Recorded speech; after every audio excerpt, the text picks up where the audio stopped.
శ్రీదేవి భాగవతము కుకుతస్థ వృత్తాంతం. శశాదుడు స్వర్గతుడయ్యాక కుక్కుస్థుడు పట్టాభిషిక్తులై అయోధ్యను ధర్మబద్ధంగా పరిపాలిస్తున్నాడు. ఆ సమయంలో దేవతలు దైత్యుల చేతిలో చిత్తుగా ఓడిపోయి విష్ణుమూర్తిని శరణవేడుకున్నారు. ఆయన దేవతలకు ఒక సలహా చెప్పాడు. శశాద కుమారుడు కుక్కుస్థుడున్నాడు, అతడిని అడగండి, ధనుర్ధారి అయి వచ్చి మీకు సహకరిస్తాడు. పరాశక్తి అనుగ్రహం వల్ల అతడికి అతులితమైన సామర్థ్యం ఉంది అని చెప్పాడు. ఆ మాట పుచ్చుకుని ఇంద్రాది దేవతలంతా అయోధ్యకు వచ్చి కుక్కుస్థుడిని దర్శించారు. ఆ మహారాజు వారికి యథోచితంగా గౌరవాలు జరిపి సంబరపడిపోతూ, ఇంద్రాది దేవతలారా, మీ రాకతో నేను ధన్యుణ్ణయ్యాను, పావన అయ్యాను, నా జన్మ సఫలమయ్యింది. ఇంటికే వచ్చి దేవతలు దర్శనం ఇవ్వడం అంటే చాలా అపురూపమైన సంఘటన. అదృష్టమంతే నాదే. నేను ఏమి చేయాలో ఆజ్ఞాపించండి, మానసపుత్రులకు దుస్సాధ్యమైన సాధిస్తాను అన్నాడు. ఆనందావేశంతో దేవతలు మెల్లిగా వచ్చిన పని బయటపెట్టారు. రాజేంద్ర, దేవేంద్రుడికి మిత్రుడివై మాకందరికీ ఒక సహాయం చేయాలి. సంగ్రామంలో రాక్షసులు మమ్మల్ని ఓడించారు. నువ్వు మా పక్షాన నిలబడి పోరాడి దైత్యులను జయించాలి. పరాశక్తి అనుగ్రహం పూర్తిగా నీ పట్ల ఉంది. నీకు అసాధ్యమంటూ ఏదీ లేదు. విష్ణుమూర్తి సలహా మీద నీ దగ్గరికి వచ్చాము. ధర్మగుణుడివి, సమర్థుడివి, సహాయం చేసి పెట్టి దేవతలారా, మీ పక్షాన నిలుస్తాను, దైతులతో పోరాడతాను, జయం సాధిస్తాను. కాకపోతే సంగ్రామ రంగంలో ఇంద్రుడు నాకు వాహనమై సహకరించాలి. ఇంద్రోమే వాహనం తత్ర భవేద్యది సురాధిప సంగ్రామం తు కరిష్యామి దైత్యేర్దేవ కృతే ద్వా.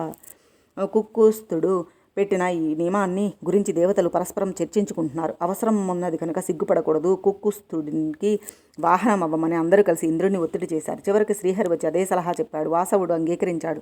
సిగ్గు విడిచిపెట్టి వృషభరూపం ధరించాడు. కుక్కుస్థుడు ఆ వృషభవాహనం అధిరోహించి మరొక రుద్రుడో అన్నట్టు రాక్షసులతో సంగ్రామానికి దిగాడు. ఈ రకంగా కూడా కుక్కుస్థుడు అనే పేరు చరితార్థమయ్యింది. స్థిత కుకుది ఏ నాస్య కుక్కుస్థస్థేన చాభవత్ ఇంద్రో వాహకృతో ఏన తేన వామేంద్రవాహక పురం జితం తు దైత్యానాం తేన భూచ్చ పురంజయ. మొత్తానికి ఆ యుద్ధంలో కుక్కుస్థుడు దైత్యులను, వారి పట్టణాలని జయించి ఇంద్రుడికి విజయలక్ష్మిని అందించాడు. ఇంద్రుడు తనకి వాహనమయ్యాడు కనుక ఇంద్రవాహుడని, దైత్యపురాన్ని జయించాడు కనుక పురంజయుడని కుక్కుస్థుడికి నామభేదాలు అప్పటి నుండి ఏర్పడ్డాయి. ఈ మహారాజుకు పృథు చక్రవర్తి జన్మించాడు. అతడు సాక్షాత్తు విష్ణుమూర్తి అంశ, పరాశక్తికి పరమభక్తుడు. ఇతడి కుమారుడు విశ్వరంధి. ఈ విశ్వరంధి సూతుడు చంద్రుడు. ఇతడు వంశకరుడే. చంద్రమహారాజు గారి కొడుకు పేరు యవనాస్యుడు. మహా తేజస్వి, మహాబలశాలి. ఇతని సుతుడు శావంతుడు. శావంతి అని అమరావతిలో సాటి వచ్చే మహానగరాన్ని నిర్మింపచేశాడు. ఈయనకు తనయుడు బహుదస్యుడు. ఇతని ఆత్మజుడు కువలయాస్యుడు దుందుడు అనే మహాదైత్యుడిని సంహరించిన వీరాగ్రణి ఇతడు. ఇప్పటి నుంచి దుందుమారుడనే పౌరుష నామంతో విఖ్యాతి గడించాడు. ఇతని ఔరసుడు దృఢాస్యుడు సామ్రాజ్యాన్ని దిగంతాలకు విస్తరింపచేసిన మహావీరుడు. హర్వశ్యుడు ఇతని పట్టి నికుంభుడు. హర్వస్య సంజాతుడు. నికుంభుడికి బర్హణాశ్యుడు. అతనికి కుశాస్యుడు సంతానం. ప్రసేనజిత్తు కుశాస్యుడికి ఆత్మజుడు.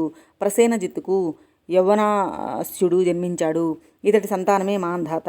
ఇతడు అష్టోత్తర సహస్రంగా మహాప్రాసాదాలు, ఆలయాలు నిర్మింపచేసి పరాశక్తికి అనుగ్రహానికి విశేషంగా పాత్రుడయ్యాడు. ఇతడు మాతృగర్భం నుంచి ఆవిర్భవించలేదు, తండ్రి గర్భం నుంచి జన్మించాడు.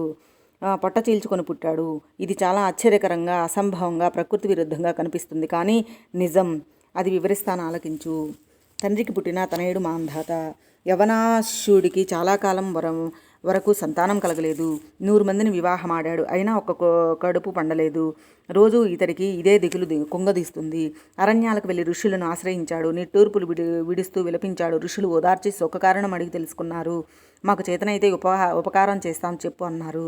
మహర్షులారా, నాకు రాజ్యం ఉంది, సంపద ఉంది, గుర్రాలు ఉన్నాయి, 9 భార్యలు ఉన్నారు, నాకంటే బలశాలి లేడు, శత్రువు లేరు, మంత్రి సామంతులంతా విధేయులే, అన్నీ బాగానే ఉన్నాయి. కానీ ఒక్క లోటు, మాకు సంతానం లేదు, ఒక బిడ్డడైనా లేడు.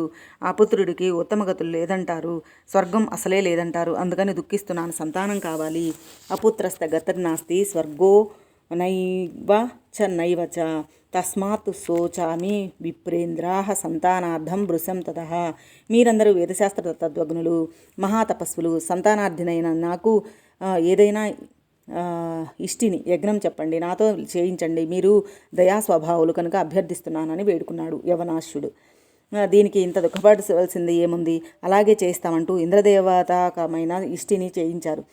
జలపూర్ణ కలశాన్ని వేదోక్తులతో అభిమంత్రించారు. మరుసటి ఉదయం ఆ ఉదకాన్ని రాజపత్నులకు ఇవ్వాలని సంకల్పించారు. కానీ ఆ రోజు అర్ధరాత్రి యవనాశ్యుడు దప్పిగా తట్టుకోలేక యాగశాలలో ప్రవేశించి నిద్రపోతున్న విప్రులను లేపటం ఎందుకులే అని ఆ కలశంలో నిండా ఉన్న ఉదకాన్ని తెలియక తాను పుచ్చేసుకున్నాడు. వెళ్ళి తన గుడారంలో పడుకున్నాడు. తెల్లవారుతూనే ఖాళీగా ఉన్న కలశాన్ని చూసి విప్రులు ఆశ్చర్యపోయి ఇందులో జలం ఎవరు త్రాగారన్న రాజును ప్రశ్నించారు. నేనే త్రాగానని యవనాశ్వుడు చెబితే యోగం ఇలా ఉంది కాబోలని విప్రులు సరిపుచ్చుకొని ఇష్టిని సమాప్తం చేశారు. ఎవరి ఆశ్రమాలకు వారు వెళ్ళిపోయారు.